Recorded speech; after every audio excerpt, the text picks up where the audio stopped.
Hey, and welcome to another edition of Ask Sheila, and we have a special conversation for you today, all right? First of all, in case any of you haven't met him yet, this is Sheldon. I'm Sheldon, and I haven't been warned about what's about to transpire, so we're going to be on this journey together. I didn't warn him what the question Well, they can see the title of the video, they know. Then you're ahead of me.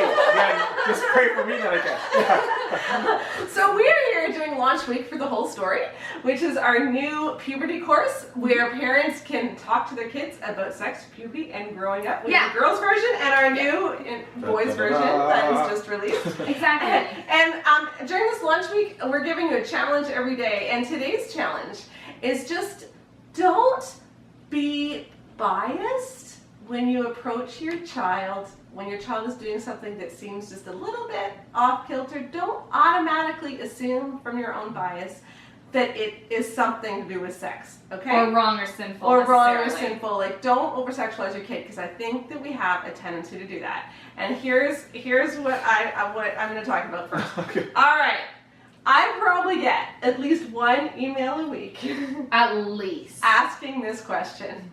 Okay, what do I do when I catch my little girl masturbating? And they're talking about like a 4, 5, 6, 7. I think 7 is the oldest we've ever heard. Yeah. We've ever gotten questions about it. And I've actually written an in-depth article about this already. And I will put the link in the YouTube video and in the post so you can read in depth what we've already said about it. Mm-hmm. But I just want to reiterate again, okay? There is a huge difference between trying to make yourself feel good and thinking about sex. Yeah, actually, I went to school for psychology, which obviously means I'm super knowledgeable. No, but I focused on child development and cognitive development, and so we talked a lot about sexual development as well. And to be completely honest, most kids, when they are ages like 3 to 7, the majority of kids are going to masturbate. Mm-hmm. And that doesn't mean that they touch themselves once. That means that it just kind of happens. Mm-hmm. But it's not a sexual thing at that point. It's a, curiosity. that's fun. Yeah. It's not like, okay, and I want you to tell them the story of what happened in your teenage Oh, that's job. right. Okay, yeah. So here's a good example. Again, so sorry. So what happened was I was a lifeguard and a swim instructor throughout high school, and I worked a lot with kids in like grade 2, grade 1. So I had a lot of 6, 7-year-old girls in my classes. And all my friends had a lot of these girls as well, and let's just say the girls really liked the jets. Yeah, in the pool.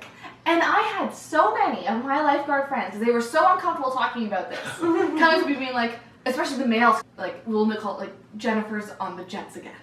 And I have to go be like, hey, Jennifer, we don't go near the jets in the pool, okay? And then don't get it, Jennifer, we don't put our vagina on the jets. And sometimes you just have to do that, and you talk to the mom about it, obviously, and like, hey, can we maybe talk about how, maybe our things with our private parts we don't do in public, and those kinds of things. But it just happens with these little kids, and it's not a sexual thing. It's not anything innately grown up. It's not like, why is my 6-year-old sexually active? No, it's nothing like that. It really is just, that feels funny. And boys do this much younger than girls. Yeah, boys will. Because boys... More explorer. I don't know the word, but explorer. Explorative. Yeah. Explorative, there it is. It's kind of easier to find, too. That's quite true. That's quite true. I mean, if I were to answer that question, I would say it's more about the response than even the action. Yeah. It's not to be like, oh my gosh, what are you doing? And go all crazy. I think they're perhaps much more, or in a situation, a young boy would be much more interested in how are you going to respond to me in this moment.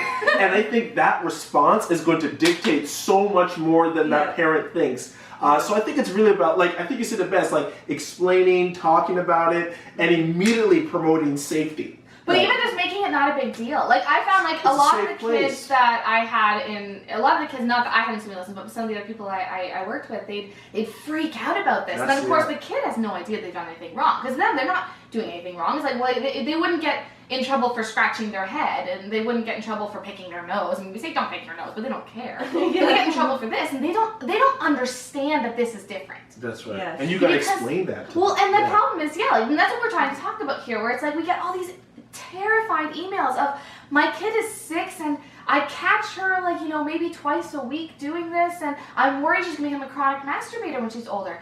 I'm gonna tell you, from psychological research, even if the kid is masturbating multiple times a day, usually they grow out of it by age 9. Like, I'm just gonna be honest, I know that's kind of graphic, but like from research that has shown, that's pretty natural. Yeah.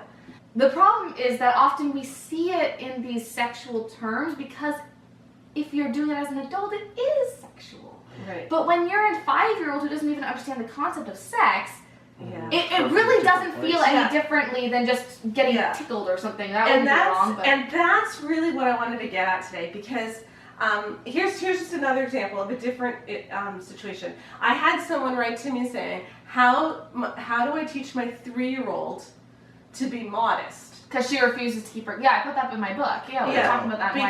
Because she didn't like to wear clothes and like to run around the backyard naked. Right, and but the twist the mom was getting was, you know, how do I teach her that her body's a temple of the Holy Spirit? Yeah. Now, And she's 3 years old? yeah. Now, we need to teach our kids to keep their clothes on in public. I'm not, you know, Yes. I totally get that, and it's fine to say to your kids, you know, there's private parts, we cover our private parts, and that's really all I need to say. But the problem comes when we start projecting sexuality, like as if there's a sexual motive going on here, when there really isn't. And that's, I think, where we can start to scar our kids. Yeah.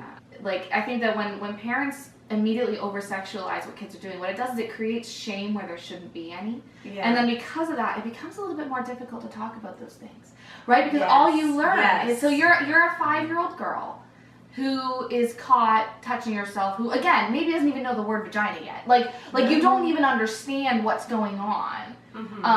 But somehow you're in trouble now. Yeah. And so now anything with genitals is bad. Yeah. And so then what happens as you grow up and you've got this idea of this is bad, but you still kind of want to do it because it felt good, but like, because like, it's not a sexual thing back then. It's the same way as like if, like I think Q-tips in my ears. Oh my gosh. Like, okay, here's the thing. Okay. That feels so good. No, but imagine if you had just discovered that Q-tips felt really good in your ears, and all of a sudden someone says, that is okay. We have to remember. We have to remember that God created your body in a very special way, and when you do things like that, we're not following Jesus. And so we need to make sure that we don't do that again because Jesus doesn't like that. Or even better, God created you to feel good like that, but only with someone else when you're married. Yeah. And I think, how does a child who's 5 even understand, first, going to be like, who's God, his concept of him and I, and created, like, that's a lot of information to download, parachute on a young child's life. So that, like, the timing, the pacing we have to have. I remember in the last video we did, or last time we've kind of chatted together, we were talking about how we don't have to be so quick to react, and sometimes as parents, we have to take a deep breath. And being anxious for nothing is, even in this case, what has happened? What's the best way to respond? What can that child, do they have enough wisdom, enough strength to even take what I'm about to download into them in terms of messaging? Otherwise, you could just be overloading your child and you think you're doing the right thing. You walk away and they're more confused than when you spoke to them in the first place. Yeah, and here's another example that we have to get. Okay, and we had a big tumultuous discussion in the comments a couple of months ago about this one, but you know, like if your 11-year-old wants to wear clothes that you think are too revealing, I think often the way that we approach our 11-year-old about that is assuming that our 11-year-old is trying to attract guys or something. But really, and I just think that with parenting, as I like when I was, and I found this a lot when I was running Why I Didn't Rebel, because your kid matters to you more than anything in the entire world. You have so much more to lose if something goes wrong, right? Like, it's so much easier to, like, see someone else's kid and not jump to that immediate. And it's easier to say to another parent, don't worry, than it is to not do that to your own kid. But the problem is, because of that fear, when you allow the fear to dictate how you're parenting, what I found with the people that I interviewed was that when you had those responses immediately, it's sinful, instead of just, oh, you just didn't know this yet. It puts up this wall where your parents don't seem like they understand you. Yeah. You know, and where you can't do anything right. Well, and what if that 11-year-old honestly was not thinking, I want to attract boys because I want to wear a pretty lacy bra, was really only thinking, I want to be pretty. Well, or going back to the 5-year-old who's masturbating multiple times a week or something, like, what happens when, again, they have no concept of sex, but now doing something to their body is bad. Yeah. And I think Right? passing a judgment without education to back that and Yeah. guidance is just information that falls on deaf ears, and usually will lead to those shameful feelings or guilt because they never learned the why of Yeah. what they're doing. They just got the it's wrong. So that's why when you're able to unpack the things, teach them, talk to them about any direction to go, what clothes they should not wear or should, that allows them to have a framework of why they can digest that and then walk it out when you're not watching them. Because I find sometimes when parents, when they discover something, they're on edge for like the rest of the day or like, they're like, I don't know, are they doing it now when I leave the room? But that happens, that It fear does, is there it does. because there's no foundation. But when a child at any age has been informed, they're empowered, and the parent can now be at ease, and the child has resources They have to the walk out of tools, better yeah. life. You know what I mean? Well, okay, like let's just try to. I know this is a really weird topic. Talking about my 7-year-old masturbates. What do I do? And so we've been talking a lot about like the overarching ideas behind this, and I want to give a couple really quick practical tips just from Research. being the research and also just being a swimming teacher and what works. And then we'll close off. But first of all, I just do want to say that the first practical tip is just kind of don't be afraid to give it a name, right? Like, it sounds really weird, but a lot of times you get emails about like, hey, my daughter touched herself at the dinner table. We don't touch our vulvas at the dinner table. I know that sounds weird. But okay, we don't touch our penis at the table, or we don't touch our penis in front of other people, or and stuff like I know that sounds weird, but again, it's not a sexual thing for them.